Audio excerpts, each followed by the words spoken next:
ทบหนึ่ง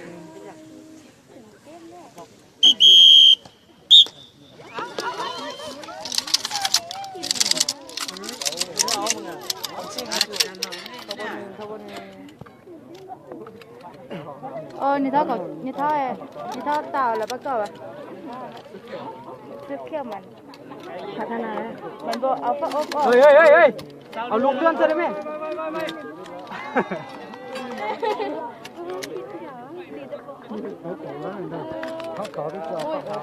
มันบอกเอาปะอบออก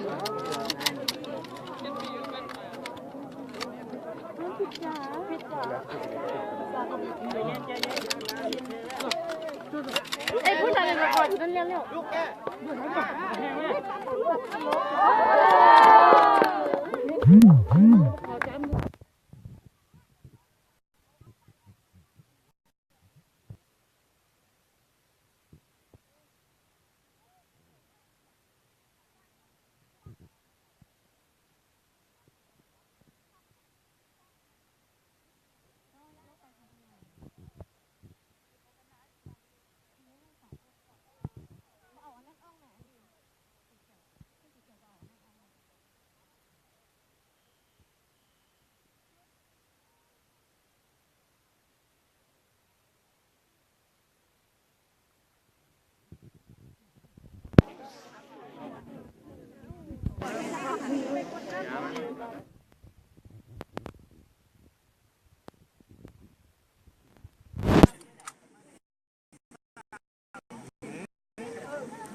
นั่นคือใน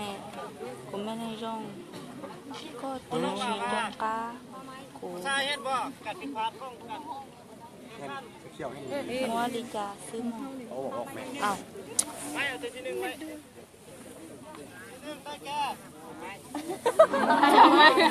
อันนี้ลงไม่หนึ่ง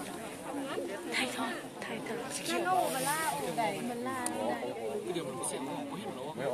ที่สามก่อนเนาะ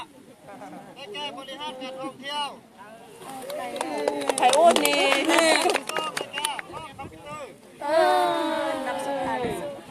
ที่สามได้แก่โยธาที่หนึ่งติที่หนึ่งเนาะ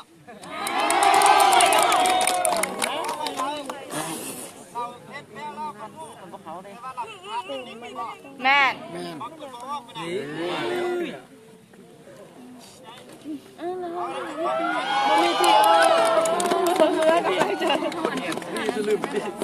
กูตีมันเจอกูแล้วอันดีเอาสิอยู่เที่ยวนั่งลง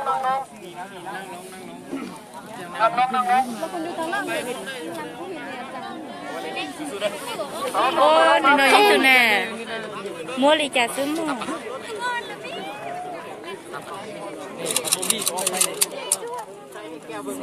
มังเฮ้ยดิฟังไปเองเอาฟักพื้นออกเหรอจึงเอาอันไม่ห่างร่วงเลยอย่าจังร้ายกูบ้าเว้ยเอาตรงมือออกใต้ดิน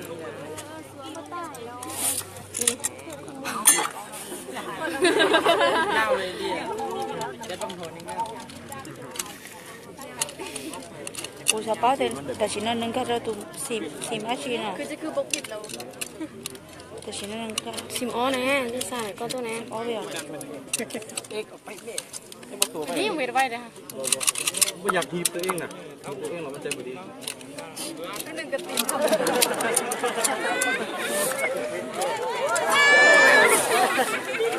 เลี้ยงสัตว์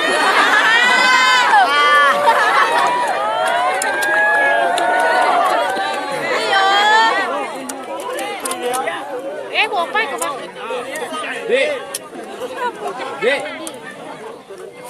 ไปมอเลยแม่ โลโซไม่ได้เขาออกเลย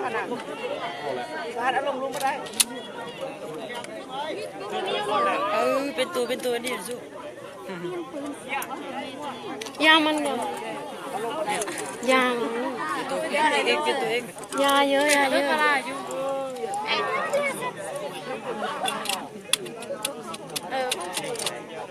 มันไม่ได้แล้วปืนในดิน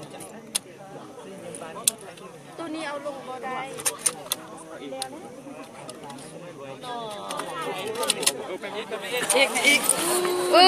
สิแหละสิแหละ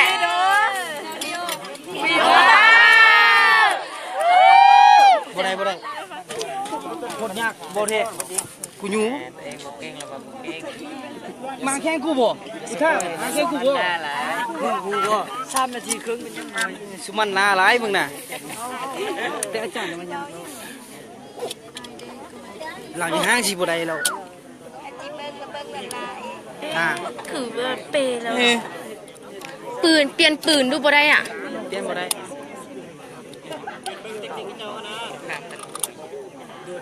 ลองเด็กจับมึงดู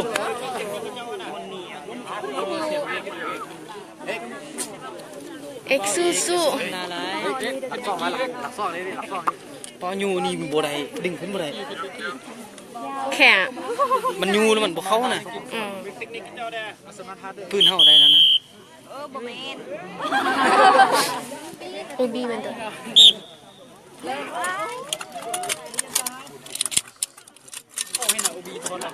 นี่ล่ะยากขนาดเลยบ่ได้เสนอไหม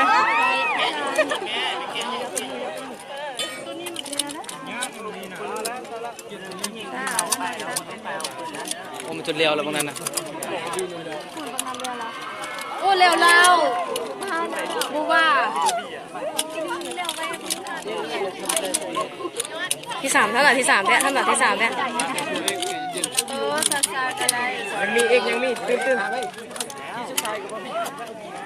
มีลุ้นอยู่เอกมีลุ้นอยู่มีลุ้นโบกระเพ็ดละเอียดอันนี้สุด มันบอก ท้าย มันดึงตัวนี้ยากอ่ะ ถ้ามันดึงบนเนี่ยหมดเวลา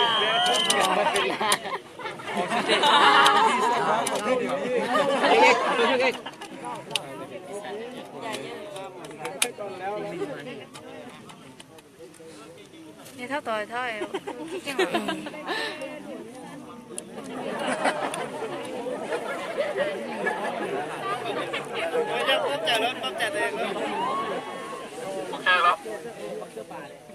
มาตรฐานมันบ่เอาดอกเล็กจะออก ไม่เจอ เล็ก4ตัวเนาะ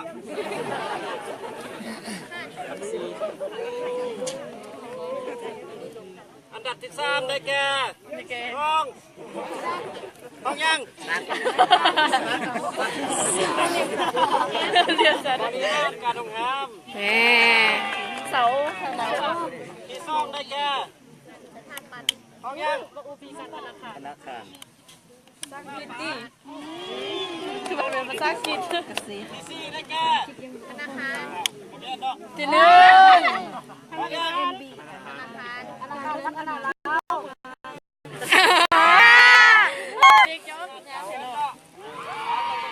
มันยังโอ้ ยากกว่าอีกมีเอาคนยากกันบ่พวกมึนมันนี่บอก ยาเยอะเองเยอะทุกเลย เอาพื้นต้นเมื่อกี้กูยังว่าเลย เลยเจอ ลาดิโอ เลยเจอละตู้หัวนัดจ่อ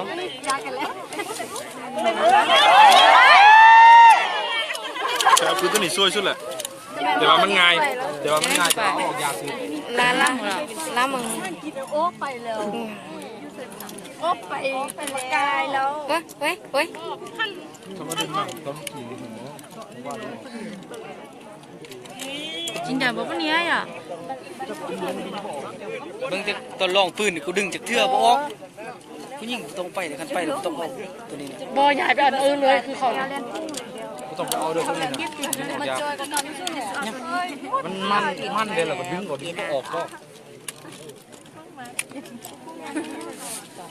เอาอันนี้ใคร โอบีลูกออกมา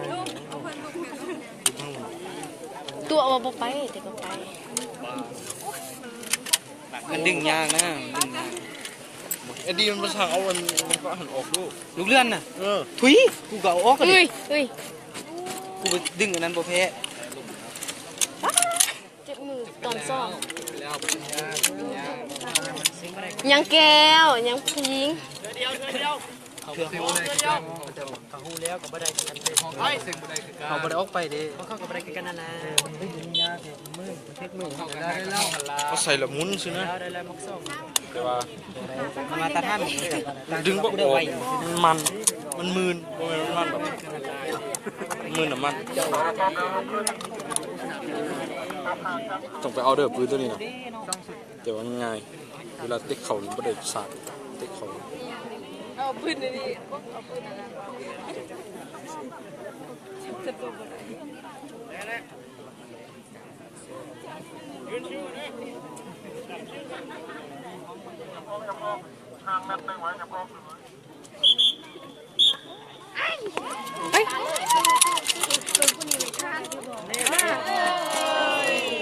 ไปเด้ออ๋อนัว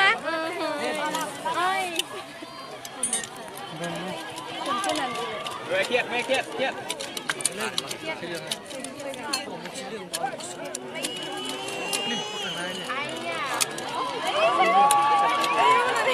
ไอ้พวกนั้นชิเร็วเร็ว หนึ่งทีหนึ่งเครียด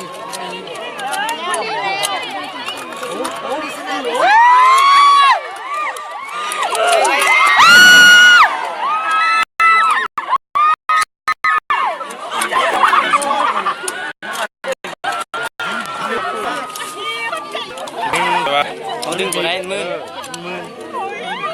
แม่มันนี่ผมเดี๋ยวนี้เอามือลาดดิยิ้มก่อนดี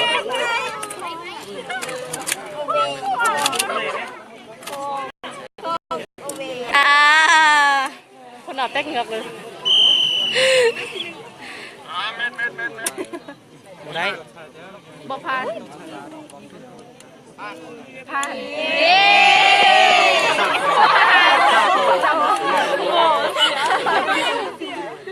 กองเสีย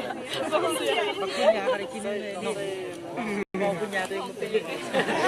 บ่ต้องว่าเลย มันมีน้ำมันด้วย มิดเขาเก่งเขาจะมาออกไปสินะ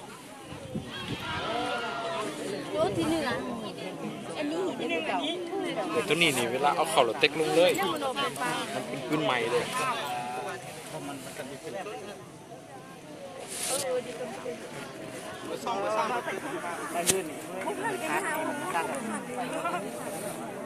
วันนี้เบอร์7นี้ที่1ยังบ่ผ่านเบอร์6นี้2 7บ่ผ่าน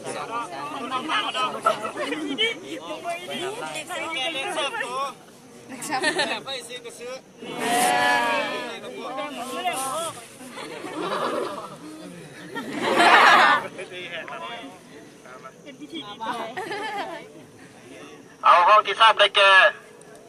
ห้องท่องเที่ยวดีเวสที่สร้างแมนห้องบริหารธุรกิจไอทีห้องที่1ได้แก่ห้องไฟฟ้า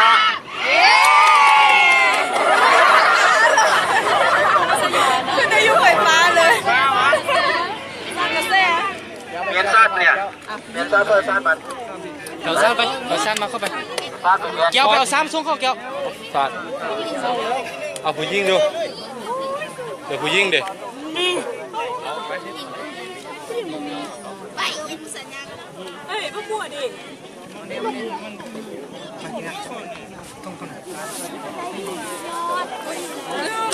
หนูคนลุกหมดเราที่คุณ